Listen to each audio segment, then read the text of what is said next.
going to start this deep dive with a moment you probably experience multiple times a day. Oh, yeah. Or in a hurry, you have a deadline, or maybe you just have a really complex question.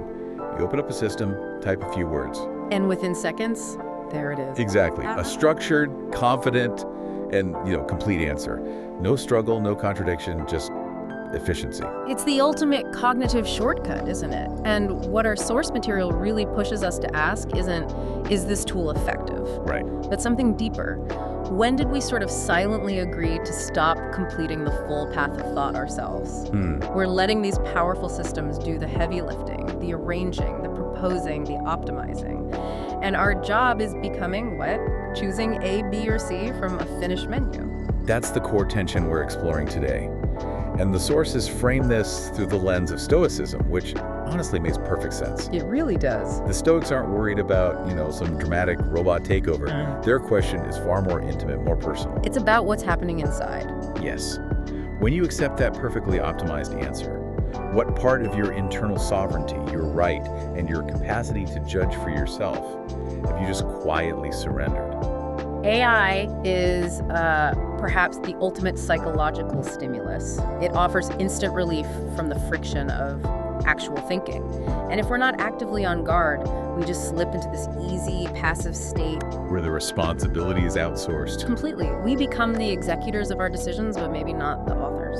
So our mission today is to explore that hidden cost. We're diving deep into the psychological roots that make us want to delegate our thought. And critically, we're pulling out practical, actionable Stoic strategies for maintaining that internal spine. And let's unpack that psychological lore first, because I think we have to dispel the myth that this is about simple laziness. I'm glad you said that. The material we looked at suggests that humans enter the age of AI not with sloth, but with exhaustion. The exhaustion. Tell me more about that. Well, just think about the cognitive load we all carry. We're stressed by the sheer volume of choices, the constant rapid updates to our world. And the consequences. Exactly. The awareness that a tiny decision today, a quick email, a misread policy, can cascade into this huge problem tomorrow. It's overwhelming. It creates a natural, powerful self-defense reflex. You want some external entity to just step in and handle the thinking. So it's a coping mechanism, a way to deal with the mental fatigue and the paralysis of having too much responsibility. Precisely. It's a sharp distinction from just being lazy. And that exhaustion feeds right into root one. We fear making an error more than we fear losing our freedom. How does that play out? When an AI offers the best suggestion, it provides this perfect place to shift accountability.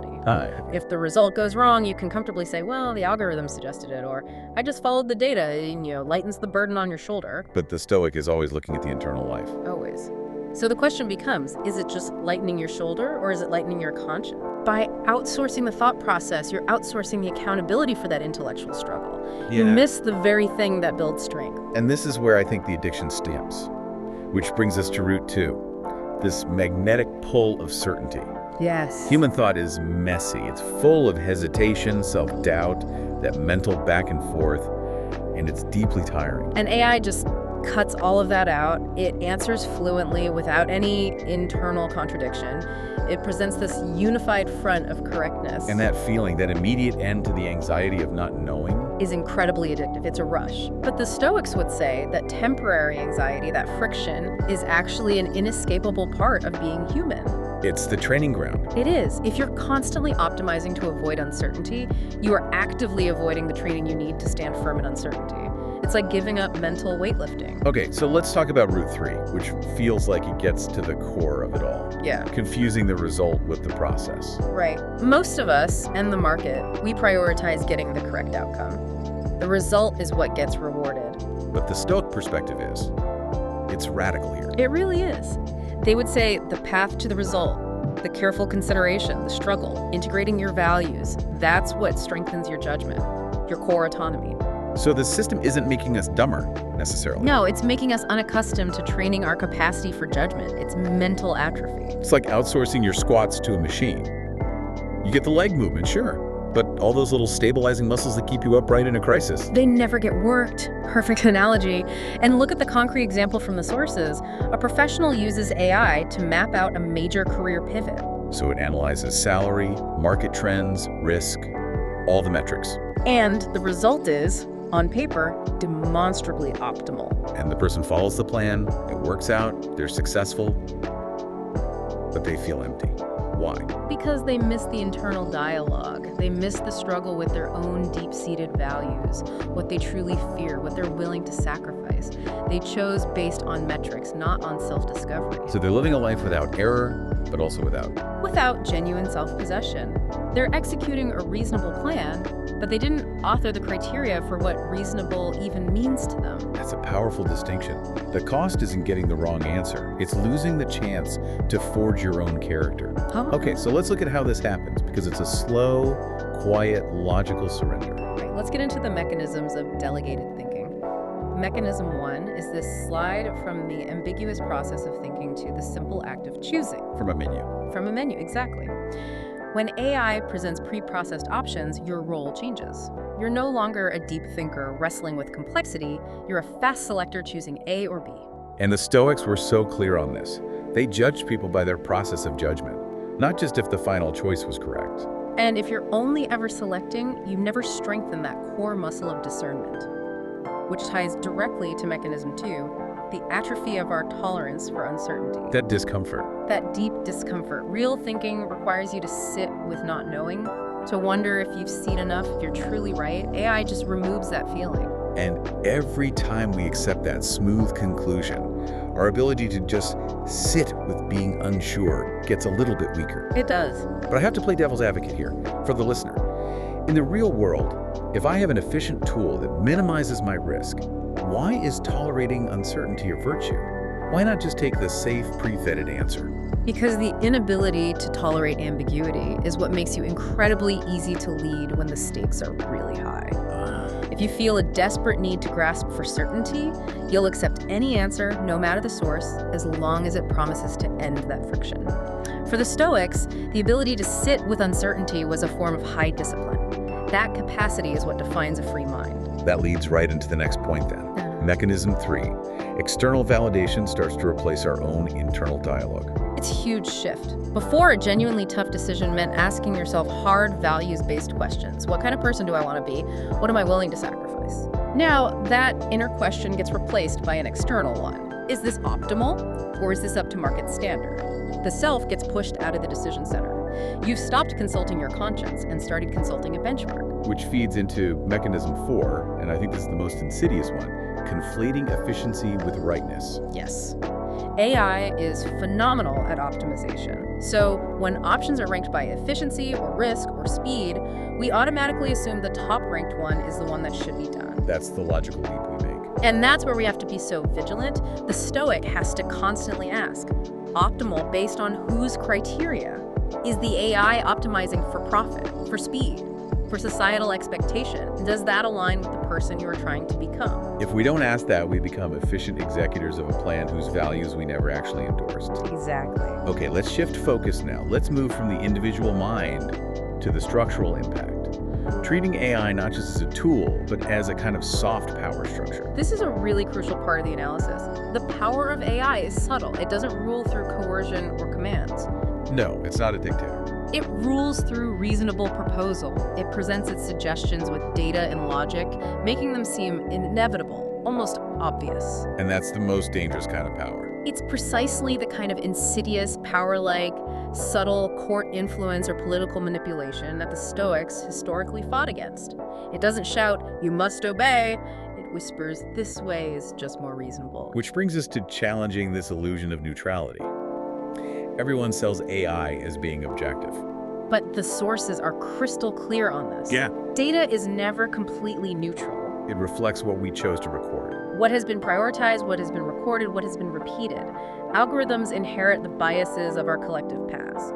So the critical question for you, the listener, has to be neutral by whose standards and serving whose values. Because if you don't probe that, those hidden values, efficiency, speed, low risk, they just get substituted for your own personal ethics. Then you don't even realize it happened. This leads to the standardization trap.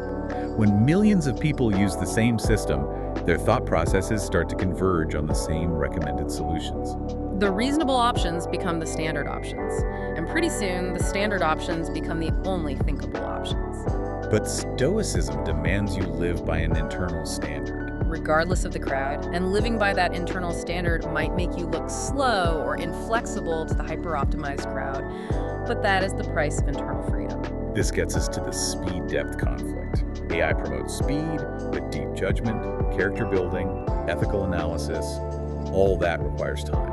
It requires slowness. When speed becomes the main standard, depth is automatically seen as a waste of resources. And this is where we have to address that pragmatic counter-argument. I know people are thinking it. If I don't use AI to think fast, how can I possibly compete? It's a very fair question. The world waits for no one. So what's the Stoic answer? It's not a simple refusal, it's a crucial distinction. Are you using AI to increase your judgment capacity by getting broad inputs, varied perspectives, facts you didn't know? Or are you using it to replace your judgment capacity entirely? One path keeps you as the master of your intellectual life. The other reduces you to an executor. The aim isn't competition, it's sovereignty. That is the line we have to draw. Okay, so let's get to the action plan. We need concrete strategies for maintaining that internal sovereignty. Let's shift from theory to discipline. Strategy 1 is the foundation. Reserve the first judgmental reaction. What does that mean in practice? AI can give you a perfect answer, but the very next thought, your initial judgment of that answer, that has to be yours alone. So don't just ask, is this reasonable? No. The internal test has to be, does this align with the values I have chosen for myself, regardless of its optimization score? If you skip that step, the algorithm is defining your ethical boundaries. I like that. Okay, strategy 2, the mandatory pause. This feels difficult. It is.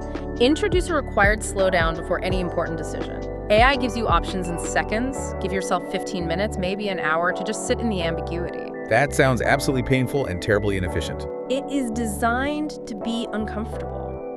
That inability to tolerate discomfort is what drives us to grasp for the certainty AI offers. That pause is a direct retraining of your uncertainty tolerance. It's strengthening those stabilizing muscles. Okay, strategy 3 is one I love because it reclaims the tool for ourselves. Expand questions, don't close them. Yes. Don't ask, what should I do? That cedes all the power. Instead, you ask. You ask questions that broaden your horizon. What are the different ethical perspectives on this? What are the 3 strongest counter-arguments to this plan? Use the system to generate possibilities, but you reserve the right to choose what's worth living with. Strategy 4 is critical for our moral selves. Do not use efficiency as an ethical criterion. AI optimizes for efficiency. Stoicism requires that you optimize for character. And those aren't always the same thing. Rarely. There are times an action must be slower or more difficult because it's necessary to maintain your integrity. If the efficient option makes you look in the mirror later and not recognize yourself, the Stoic has to reject it. You have to have a goal higher than just function. Okay, strategy 5. Maintain unsupported spaces. This is about training. Deliberately reserve areas of your life where you act alone. Like what? Give me an example. It could be writing a short thought piece without a suggestion engine, or forcing yourself to solve a scheduling problem manually, making a minor decision without consulting every review site. It's intentionally inefficient. But it's essential for training that internal spine, for preventing the atrophy of standing alone in your judgment. And strategy 6 is just pure honesty. Accept the fatigue. Recognize that real internal thinking is tiring, that fatigue is part of freedom. If you glide through your intellectual life without ever feeling mentally tired, you might not be doing real thinking anymore. Just execution. Just execution. And finally, strategy 7, do not outsource conscience. When a choice involves deep values or ethics, AI can illuminate the consequences for you. But it must not replace your moral judgment. You're the one who has to live with it. You are, not the algorithm. And that struggle to choose rightly is what defines your character. That brings us full circle, back to sovereignty.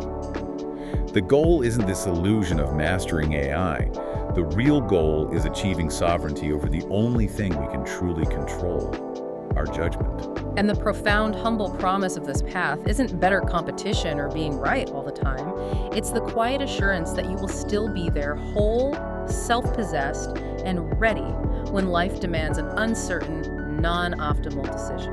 When we delegate our thinking, we risk confusing living with merely operating. Exactly. Daring to think for yourself, even when a machine could do it faster, becomes this quiet, unapplauded act of virtue. It maintains your dignity. So we'll leave you with a final slow question. Something for you to mull over in your own newly reserved, unsupported space. If you commit to keeping an area of your thought process completely non-optimized, what is the most recent decision in your life that you chose because it was highly reasonable or efficient, but which you have never asked if it was right for the person you are becoming?